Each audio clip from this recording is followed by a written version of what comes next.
تو جون 2025 مشرق وسطی میں ایک بار پھر حالات بہت سنگین ہو گئے۔ ایران اور اسرائیل کے درمیان جو فوجی کارروائیاں ہوئیں انہوں نے خطے کو ایک آپ کہہ لیں نئی اور خطرناک سمت میں دھکیل دیا۔ جی بالکل۔ آج ہم انہی واقعات کا تھوڑا گہرائی میں جائزہ لے رہے ہیں، جو بھی معلومات جو رپورٹ سامنے آئی ہیں ان کی بنیاد پر۔ صحیح۔ مقصد صرف یہ نہیں کہ کیا ہوا کب ہوا، بلکہ یہ سمجھنا ہے کہ فوری اثرات کیا تھے اور ان کے پیچھے کیا عوامل ہو سکتے ہیں۔ بالکل، اور یہ سمجھنا ضروری ہے کہ یہ کوئی عام جھڑپ نہیں تھی۔ نہیں، بالکل نہیں۔ دیکھیں 900 سے زیادہ جانیں گئیں، جوہری تنصیبات کو نشانہ بنایا گیا، عالمی استحکام پر سوال اٹھ کھڑے ہوئے۔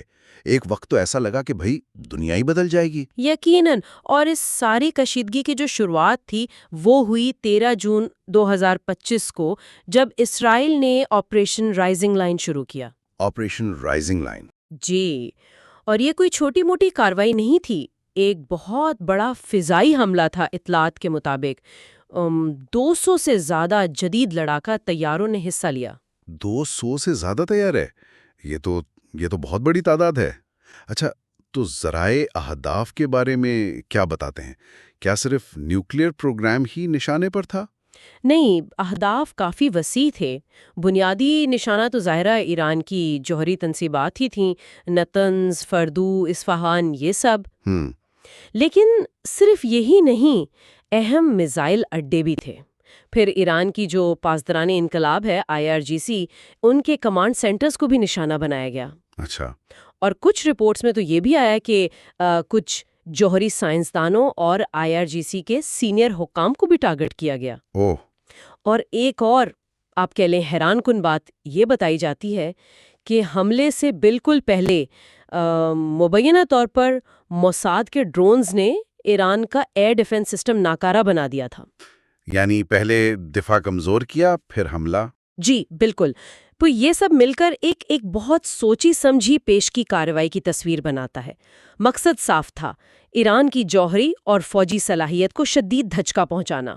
ظاہر ہے یہ ایک بہت بڑا اقدام تھا۔ ایران کا رد عمل تو پھر لازمی تھا۔ وہ کیسا تھا اور کب آیا؟ ایران کا رد عمل فوراً نہیں آیا، کچھ وقت لگا، لیکن جب آیا تو شدید تھا۔ 15 سے 20 جون کے درمیان ایران نے جوابی کارروائی کی۔ اچھا۔ اس میں زیادہ تر بیلسٹک میزائل استعمال ہوئے، مطلب دور تک مار کرنے والے میزائل، اور ڈرونز بھی۔ اور ان کا رخ کہاں تھا؟ ان کا رخ تھا بڑے اسرائیلی شہروں کی طرف، تل آویو، بیر السبا، حیفا، یہ نام سامنے آئے۔ شہروں پر حملے؟ جی، اور ایک واقعہ جو خاص طور پر تشویشناک بتایا گیا وہ بیر السبا میں سروکا میڈیکل سینٹر پر میزائل حملہ تھا۔ ہسپتال پر؟ جی، ہسپتال پر۔ اور اطلاعات یہ تھیں کہ اس سے کوئی کیمیائی مواد بھی لیک ہوا، جس سے صورتحال اور خراب ہو گئی۔ یہ تو بہت ہی سنگین بات ہے۔ اچھا، کیا ایران کا رد عمل صرف اسرائیل تک ہی رہا یا کہیں اور بھی؟ نہیں، ذرائع یہ بتاتے ہیں کہ انہوں نے قطر میں جو امریکہ کا الحدید ایئر بیس ہے اسے بھی نشانہ بنایا۔ امریکی اڈے کو بھی؟ جی۔ حالانکہ حالانکہ وہاں سے کسی جانی نقصان کی اطلاع نہیں ملی، لیکن یہ شاید ایک پیغام تھا کہ ان کی پہنچ وہاں تک بھی ہے۔ بالکل۔ اور اسی دوران ایران کے سپریم لیڈر آیت اللہ خامنئی، ان کا بھی ایک سخت بیان آیا۔ انہوں نے اسرائیل کو وارننگ دی کہ اگر دوبارہ سرخ لکیریں پار کیں تو جواب اس سے بھی زیادہ سخت ہوگا۔ ان حملوں اور جوابی حملوں میں سب سے زیادہ نقصان تو عام لوگوں کا ہوا ہوگا۔ اعداد و شمار کیا کہتے ہیں اس بارے میں؟ افسوس کی بات ہے، لیکن اعداد و شمار واقعی دل دہلا دینے والے ہیں۔ ایران میں ان 900 سے زیادہ ہلاکتیں ہوئیں اور زخمیوں کی تعداد 4000 سے بھی زیادہ بتائی گئی۔ اللہ۔ اور انفراسٹرکچر یعنی عمارتیں، سڑکیں، ان کو بھی بہت نقصان پہنچا۔ ٹی وی اسٹیشنز، اسپتال، یہاں تک کہ تہران کی ایون جیل کا بھی ذکر ہے کہ وہ بھی زد میں آئی۔ اور لوگوں میں خوف و ہراس؟ بہت زیادہ۔ لوگ تہران سے شمالی علاقوں کی طرف بھاگ رہے تھے، ایک بڑی نقل مکانی ہوئی۔ اور اسرائیل میں کیا صورتحال تھی؟ ان کا دفاعی نظام آئرن ڈوم وہ کتنا مؤثر رہا؟ اسرائیل میں جانی نقصان نسبتاً کم تھا، تقریباً 30 ہلاکتیں اور کوئی 3000 زخمی رپورٹ ہوئے۔ آئرن ڈوم نے زیادہ تر حملوں کو تو روکا، اچھا، لیکن رپورٹس یہ بھی کہتی ہیں کہ ایرانی حملوں کی تعداد اتنی زیادہ تھی کہ کبھی کبھی سسٹم بھی اوور ویلم ہو گیا، کچھ میسائل اپنے ہدف تک پہنچ گئے۔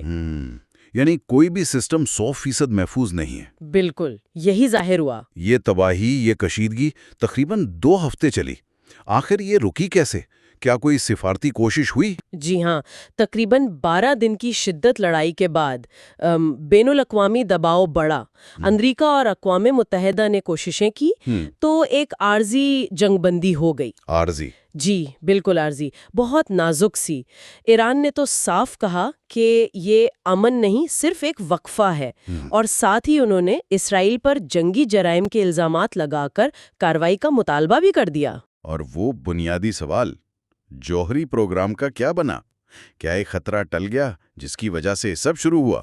دیکھیں، یہ معاملہ اب بھی بہت غیر یقینی ہے۔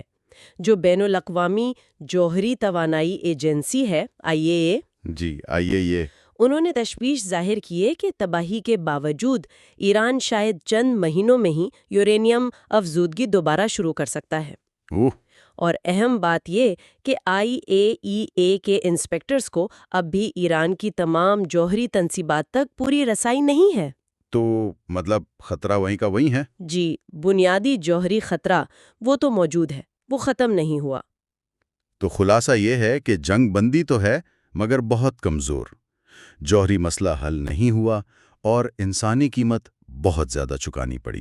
بالکل، اگر ہم مجموعی طور پر دیکھیں تو یہ جنگ بندی ایک دھاگے سے لٹکی ہوئی ہے، جوہری خطرہ سر پر منڈلا رہا ہے، علاقائی کشیدگی شاید پہلے سے بھی زیادہ ہے، ہزاروں لوگ بے گھر ہیں، انفراسٹرکچر تباہ ہے، مستقبل کا کچھ پتہ نہیں، اور عالمی سطح پر بھی جو تقسیم ہے وہ اور گہری ہو گئی ہے۔ آخر میں یہ سوچنے کی بات ہے کہ یہ کہانی صرف 2 ملکوں کی نہیں ہے۔ جی نہیں، یہ جوہری عدم پھیلاؤ کی عالمی کوششوں سے جڑی ہے، علاقائی طاقت کے توازن سے جڑی ہے، اور سب سے بڑھ کر ان گنت معصوم جانوں کے مستقبل سے۔ بالکل۔ 2025 کے یہ واقعات ایک یاد دہانی ہے کہ مشرق وسطیٰ میں امن کتنا نازک ہے، اور یہ کہانی ابھی ختم نہیں ہوئی، اس پر نظر رکھنا بہت ضروری ہوگا۔